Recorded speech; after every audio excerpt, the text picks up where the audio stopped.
Please subscribe my channel. ಪಕ್ಕದಲ್ಲಿ ಕಾಣುವ ಗಂಟೆ ಸಿಂಬಲನ್ನು ಕ್ಲಿಕ್ ಮಾಡಿ ಆಲ್ ಅಂತ ಸೆಲೆಕ್ಟ್ ಮಾಡಿ, ಲೈಕ್ ಮಾಡಿ, ಶೇರ್ ಮಾಡಿ, ಸಬ್ಸ್ಕ್ರೈಬ್ ಆಗಿ. ಟಿವಿಗಿಂತ ಮುಂಚೆ ನಮ್ಮ ಚಾನಲ್ನಲ್ಲಿ ನೋಡಬಹುದು. ಈ ಆರಂಭದಲ್ಲಿ ಮೀನಾ ಮನೆಗೆ ಮಂಜ ಬಂದು ಅಕ್ಕ ಅಂತ ಕರಿತಿರ್ಬೇಕಾದ್ರೆ ಶಾಂತಿ ಮತ್ತೆ ಯಾಕೋ ಇಲ್ಲಿಗೆ ಬಂದೆ ಅಂದಾಗ ಮಂಜ ಅಕ್ಕನ ನೋಡಕ್ ಬಂದೆ ಅತ್ತೆ ಅಂತಾನೆ. ಆಗ ಶಾಂತಿ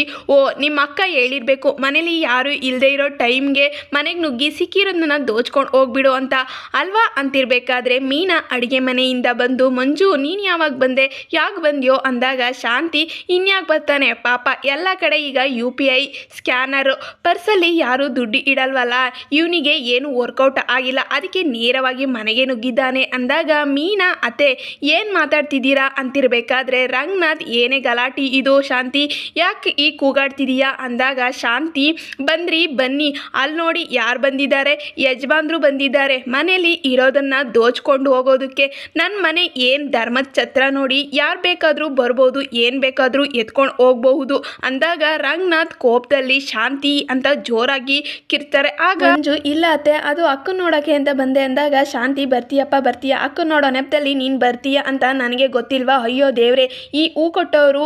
ಹೊಟ್ಟೆ ಬಟ್ಟೆ ಕಟ್ಕೊಂಡು ಭಕ್ತಿರೋ ಬಾಳಲ್ಲಿ ಹಾಳು ಮಾಡ್ತಿರಲ್ಲಪ್ಪ ಅಂದಾಗ ಮೀನಾ ಯಾಕತ್ತೆ ಈಗೆಲ್ಲ ಮಾತಾಡ್ತೀರಾ ಅಂದಾಗ ಶಾಂತಿ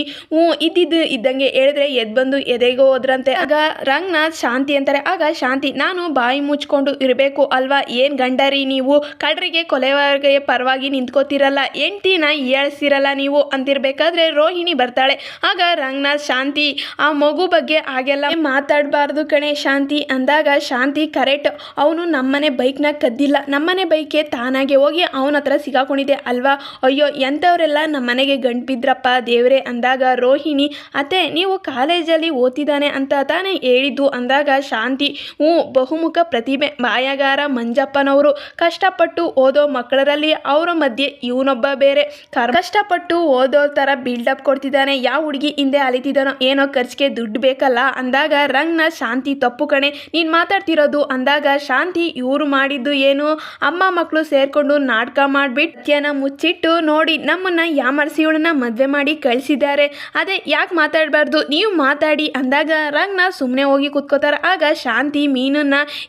ನೋಡೆ ಅಲ್ಲಿ ಅವರು ಏನು ಮಾತಾಡದೆ ನಿನಗೆ ಸಪೋರ್ಟ್ ಮಾಡದೆ ಸುಮ್ಮನೆ ಕೂತಿದ್ದಾರೆ ನೋಡು, ಮಾತಾಡೋಕ್ಕೆ ಆಗಲ್ಲ ಯಾಕೆ ಹೇಳು, ಬಾಯಿ ಕಟ್ತಂಗೆ ನೀವು ಮಾಡಿರೋ ಕೆಲಸದಿಂದ ತಾವು ತಂದಿರೋದು ಎಷ್ಟ ದೊಡ್ಡ ಸಂಬಂಧ ಅಂತ ಪಾಪ ಈಗಲಾದರೂ ಗೊತ್ತಾಗಿರ್ಬೋದು ಅವ್ರಿಗೆ ಅಂದಾಗ ಮಂಜ ಅತ್ತೆ ನಾನು ಬಂದಿರೋದು ಅಂದಾಗ ಶಾಂತಿ ಗೊತ್ತು ಕಣಪ್ಪ, ನೀನು ಎಲ್ಲ ಯಾಕೆ ಮನೆಗೆ ಬರ್ತೀಯ ಅಂತ ನನಗೆ ಗೊತ್ತು ಕಣಪ್ಪ, ನೀವು ಎಲ್ಲ ಯಾಕೆ ಮನೆಗೆ ಬರ್ತೀರಾ ಅಂತ ನನಗೆ ಗೊತ್ತಿಲ್ವಾ, ಸಾಧು ಥರ ಆಗಿರೋ ನನ್ನ ಗಂಡನ ಯಾಮಾಸಿ ನಿಮ್ಮ ಅಕ್ಕನ ಇಲ್ಲಿಗೆ ಕಳಿಸಿದ್ರಿ, ಅಕ್ಕ ನೋಡ್ತೀನಿ ಅನ್ನೋ ನೆಪದಲ್ಲಿ ನೀವು ಬಂದು ನಮ್ಮ ಮನೇಲಿ ಇರೋದು ಹಣ ಕಾಸು ಚಿಲ್ಲರೆ ಎಲ್ಲನೂ ದೋಚ್ಕೊಂಡು ಹೋಗೋ ಕಳ್ಳನ ಮಕ್ಕಳು, ಏನು ದೋಚ್ಕೊಂಡು ಹೋಗೋಕ್ಕೆ ಬಂದಿದೆಯೋ ಏನೋ ಅಂದಾಗ ಮೀನಾ ಜೋರಾಗಿ ಅತ್ತೆ ಅಂದಾಗ ಶಾಂತಿ ವಾಯ್ಸು ಈ ಮನೆಗೆ ಸೆಟ್ ಆಗೋ ಥರ ಇರಬೇಕು, ವಾಯ್ಸ್ ರೇಜ್ ಆದರೆ ಚೆನ್ನಾಗಿರಲ್ಲ, ಗಯ್ಯಾಳಿ ಮಾತಿಗೆ ಮುಂಚೆ ನಾವು ಹಂಗೆ ಹಿಂಗೆ ಅಂತ ಹೇಳ್ತಿರಲ್ಲ,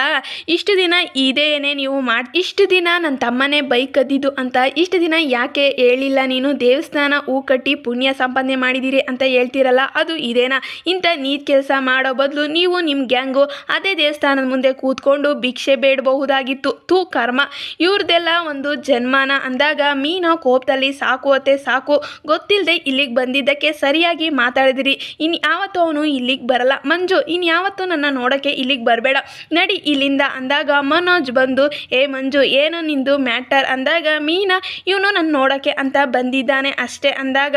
ಮಂಜು ಹೊರಡ್ತಿರ್ತಾನೆ. ಆಗ ಮನೋಜ್ ನಿಲ್ಲೋ ಏನೋ ಅಷ್ಟೊಂದು ಬಲವಂತ ಮಾಡಿ ಕಳಿಸಿದಾರ, ಏನು ಇಟ್ಕೊಂಡಿದ್ಯಾ ಬ್ಯಾಗಲ್ಲಿ ಜೋಬಲ್ಲಿ ಅಂತ ಎಲ್ಲ ಚೆಕ್ ಮಾಡ್ತಿರ್ಬೇಕಾದ್ರೆ ಮನೋಜ್ ಕತ್ತುಂಪಟ್ಟಿ ಇಟ್ಕೊಬಿಡ್ತಾನೆ. ಆಗ ರೋಹಿಣಿ ಬಂದು ನನ್ನ ಗಂಡನ ಕತ್ತುಂಪಟ್ಟಿನೇ ಇಟ್ಕೋತೀಯ ಅಂತ ಹೇಳಿ ಕೆಪ್ಪಲಕ್ಕೆ ಹೊಡೆದಾಗ ಮೀನಾ ರೋಹಿಣಿ ನನ್ನ ತಮ್ಮಂಗೆ ಹೊಡೆಯೋಕ್ಕೆ ನಿನಗೆಷ್ಟೇ ಅಧಿಕಾರ ಅಂತ ಕೇಳ್ತಿರ್ತಾಳೆ. ಶಾಂತಿ ಈ ಕಳ್ಳನ ಮಗುನ ಮನೆ ಹಿಂದೆ ಆಚೆ ಹಾಕೋ ಮನೋಜ್ ಅಂತ ಹೇಳಿದಾಗ ಮನೋಜ್ ಹೋಗಿ ಅವನ್ನ ಆಚೆ ಹಾಕ್ತಿರ್ಬೇಕಾದ್ರೆ ಸೂರ್ಯ ಬಂದು ಇಟ್ಕೋತಾನೆ. ಮಂಜುನ ಒಳಗಡೆ ಕರ್ಕೊಬಂದು ಏನು ಇದೆಲ್ಲ ಅಂತ ಕೇಳಿದಾಗ ಶಾಂತಿ ನಿನ್ನ ಬೈಕ್ ಕದ್ದಿದ್ದು ಇವನೇ ಅಂತ ಹೇಳಿದಾಗ ಸೂರ್ಯ ಅದು ನನಗೆ ಗೊತ್ತು, ಆ ಕೇಸ್ ಎಲ್ಲ ಮುಗೀತಲ್ಲ ಇವಾಗ ಯಾಕೆ ತೆಗ್ದಿದ್ದೀರಲ್ಲ ಅಂತ ಕೇಳಿದಾಗ ಮನೋಜ್ ಸರಿ ಹೋಯ್ತು, ಕಳ್ಳಂಗೆ ಕುಡುಕ ಸಪೋರ್ಟು, ಹೂ ಕಟ್ಟೋಳು ಸಪೋರ್ಟು, ಮನೆ ಬೃಂದಾವನ ಆಗೋಯ್ತು, ಇದರಲ್ಲೇ ಗೊತ್ತಾಗ್ತಿಲ್ಲ ಇವ್ರ ನಿಯತ್ತು ಹೇಗೆ ಅಂತ, ಕಳ್ಳರ ಗ್ಯಾಂಗ್ ಇವ್ರದೆಲ್ಲ ಅಂದಾಗ ಸೂರ್ಯ ಬಾಸು ನಿಯತ್ತು ಅನ್ನೋದು 10 ಮಾರ್ಕ್ಸ್ಗಲ್ಲ 1 ಮಾರ್ಕ್ಸ್ಗೆ ಏನು ಅಂತ ಹೇಳು, 11 ತಿಂಗಳು ಹುಡ್ತವನೆ ಅಂದಾಗ ಶಾಂತಿ ಏನೋ ನಡೀತಿದೆ ಗೊತ್ತಿಲ್ಲದೆ ಮಾತಾಡ ಮಾತಾಡಬೇಡ ನೀನು ಅಂದಾಗ ಸೂರ್ಯ ಎಲ್ಲ ಗೊತ್ತಿದೆ ನನಗೆ, ಅಪ್ಪ ಫೋನ್ ಮಾಡಿ ಬೇಗ ಬಾ ಅಂತ ಎಲ್ಲ ವಿಷಯನೂ ಹೇಳಿದ್ದಕ್ಕೆ ನಾನು ಬಂದಿರೋದು ಅಂತ ಹೇಳ್ದಾಗ ಅದಕ್ಕೆ ಈಗೆಲ್ಲ ಮಾಡಿದ್ರ ಅಂತ ಹೇಳಿದಾಗ ಮೀನಾ ನನ್ನೆಷ್ಟು ಕೈ ಮುಗಿ ಕೇಳ್ಕೊಂಡ್ರು, ಎಲ್ಲ ಹೀಗೆ ಕಿತ್ತಿ ಬಿಸಾಡಾಕ್ಬಿಟ್ರು ಅಂತ ಹೇಳ್ತಾರೆ. ಆಗ ಸೂರ್ಯ ಓದು ಡಿಗ್ರಿ ಅಂತ ಎಲ್ಲ ಸುಮ್ಮನೆ ಬಾಯಲ್ಲಿ ಮಾತಾಡ್ತಾರೆ, ಬುಕ್ಕಿಗಿರೋ ಬೆಲೆ ಏನು ಅಂತಾನೆ ಗೊತ್ತಿಲ್ಲ ಇವ್ರಿಗೆ. ಮನೋಜ ನೋಡಕ್ಕೆ ಈಗ ತಾನೇ ಬಂದಿರೋ ಕೆಂಪಾಗಿ ಬಂದಿರೋ ಕೆಂಪು ಇರುವೆ ತರ ಇದ್ದಾನೆ ಈ ಮನೋಜ, ಕಚ್ಚಕ್ ಬಂದಾಗ ಕಾಲಲ್ಲಿ ಒಸ್ಕಾಕ್ಬಿಡೋದು ಅಂದಾಗ ಶಾಂತಿ ಒಸ್ಕಾಕ್ಬಿಡ್ತಾರೆ ಹೊಡಿಯಕ್ಕೆ ಅಂತ ಬಂದ ರೋಹಿಣಿ ಒಂದು ಚಟಾರ್ ಅಂತ ಕೆನ್ನೆಗೆ ಬಾರಿಸ್ತು ನೋಡು, ತಲೆನ ಕೆಳಗೆ ಬಗ್ಗಿಸ್ಬಿಟ್ಟ ಅಂದಾಗ ಸೂರ್ಯ ಮೇಕಪ್ ಏನಕ್ಕೆ ಕೈ ಮಾಡಿದ್ದು ಅಂದಾಗ ರೋಹಿಣಿ ನನ್ನ ಗಂಡಂಗೆ ಹೊಡೆಯಕ್ಕೆ ಅಂತ ಬಂದ ಅದಕ್ಕೆ ಹೊಡೆದೆ ಅಂದಾಗ ಮಂಜ ಸತ್ಯವಾಗಿ ಇಲ್ಲ ಬಾವ, ಅವ್ರು ನನ್ನ ಜೋಬಲ್ಲಿ ಎಲ್ಲ ಚೆಕ್ ಮಾಡಿ ಹಿಂಸೆ ಮಾಡ್ತಿದ್ರು ಅದಕ್ಕೆ ದೂರ ತೇಳಕ್ಕೆ ಅಂತ ಹೋದೆ ಅಷ್ಟೇ ಅಂದಾಗ ಶಾಂತಿ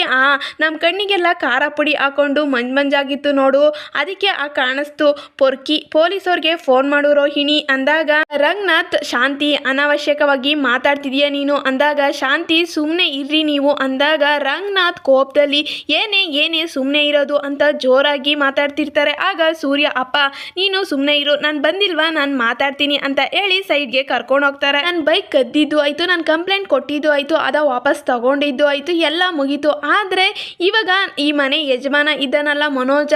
ಈಗ ನಾನು ಅವನ ಮೇಲೆ ಕಂಪ್ಲೇಂಟ್ ಕೊಡ್ತೀನಿ, ನನಗೂ ರವಿಗೂ ಸೇರ್ಬೇಕಾಗಿದ್ದ 27 ಲಕ್ಷನ ಎತ್ಕೊಂಡು ಅಬೇಸಾಗ್ಬಿಟ್ಟಿದ್ದಾನೆ ಅಂತಾಗುತ್ತೆ. ಪೊಲೀಸವ್ರ ರುಚಿ ಏನು ಅಂತ, ಹೇಗೆ ಲಾಟಿ ಮಾಡ್ತಾರೆ, ಹೇಗೆ ಏರೋಪ್ಲೇನ್ ಹೊತ್ತುತ್ತಾರೆ, 1420 ಕ್ಲಾಸ್ ಚೀಟಿಂಗ್ ಹೊತ್ತು PPC ಸೆಕ್ಷನ್ಸ್ ಪ್ರಕಾರ ಹೇಗೆ ಏನು ಅಂತ ಎಲ್ಲ ಗೊತ್ತಾಗುತ್ತೆ ಅಂತ ಅಂದಾಗ ರೋಹಿಣಿ ಇವರೇನು ದುಡ್ಡ ಕದ್ದಿಲ್ಲ, ಇವ್ರನ್ನ ಯಾಮಾರಿಸಿದ್ದು ಅಷ್ಟೇ ಅಂದಾಗ ಸೂರ್ಯ ಅಲ್ಲ ನಮ್ಮನ್ನೇ ಮೋಸ ಮಾಡಿ ಅವರು ಯಾಮಾರಿಸಿ ಹೋಗಿದ್ದಾರೆ ಅಷ್ಟೇ, 420 ಇವನು ಲೋ ಮಂಜ ಏನು ವಿಷಯ ಹೇಳೋದಕ್ಕೆ ಅಂತ ಬಂದ ಹೇಳ್ದ ಅಂತ ಕೇಳಿದಾಗ ಮಂಜ ಇಲ್ಲ ಬಾವ ಹೇಳೋದಕ್ಕೆ ಬಿಟ್ಟಿಲ್ಲ ಅಂದಾಗ ಇವಾಗ ಹೇಳು ಅಂತ ಸೂರ್ಯ ಹೇಳ್ತಾನೆ. ಆಗ ಮಂಜ ನಮ್ಮ ಬೈಕ್ ಕದ್ದಿದ್ನಲ್ಲ ಅದಕ್ಕೆ ನೀವು ಬೈಕ್ ಕಳ್ಕೊಂಡ್ರಿ ಅಷ್ಟೇ, ನಾನು ನಮ್ಮ ತಂದೆನೇ ಕಳ್ಕೊಂಡೆ, ನನ್ನನ್ನು ಕ್ಷಮಿಸಿ ಅಂತ ಕೇಳ್ತಿರ್ತಾನೆ. ಆಗ ಸೂರ್ಯ ಕ್ಷಮಿಸಿ ಅಂತ ಕೇಳಕ್ಕೆ ಮನೆಗೆ ಬಂದವನಿಗೆ ಆಚೆ ಹಾಕ್ತೀರಾ, ನೀವೆಲ್ಲ ಮನುಷ್ಯ 11 ತಿಂಗಳು ಹುಡ್ತವನೆ, ನೀನು ಮಾಡಿರೋ ತಪ್ಪುಗೆ ನಾನು ಚೆನ್ನಾಗಿ ಕೈಕಾಲು ಮುರಿಯೋ ಥರ ಹೊಡಿಬೋದು, ಆದರೆ ನೀನು ಪಕ್ಕದಲ್ಲಿ ನಿಂತಿದ್ದಾಳ ಹೆಂಡ್ತಿ